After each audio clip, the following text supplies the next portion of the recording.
સુરતની તો સુરત ઉધના વિસ્તારમાં મોબાઈલ લૂંટતી ગેંગ જબ્બે થઈ છે કે જ્યાં 3 આરોપીઓને બાતમીના આધારે પોલીસે ઝડપી લીધા છે।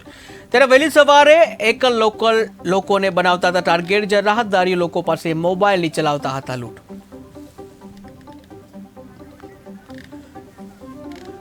તો સુરતમાં મોબાઈલ ચોરતી જે ગેંગ છે એને જબ્બે કરવામાં આવી છે, જ્યાં 3 આરોપીઓને બાતમીના આધારે પોલીસે જબ્બે કરી લીધા છે।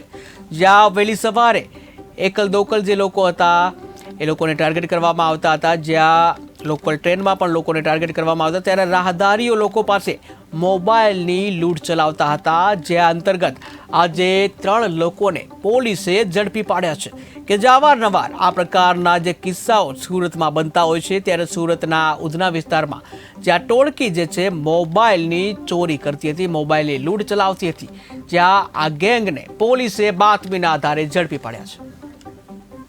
દ્વારા 3 આરોપીની ધરપકડની કાર્યવાહી ચાલુમાં છે।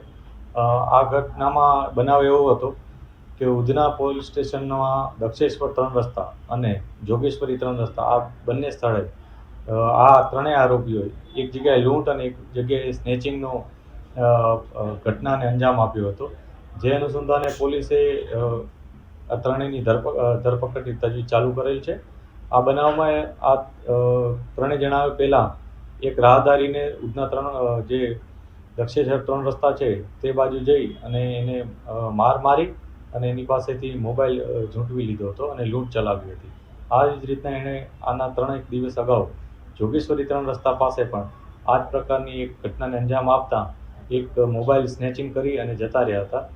પોલીસને બાતમી મળી હતી કે આ 3 વ્યક્તિઓ આ પ્રકારનો એક મોબાઈલ જે લૂંટ અને સ્નેચિંગમાં મેળવેલ છે એ વેચવા માટે ક્યાંક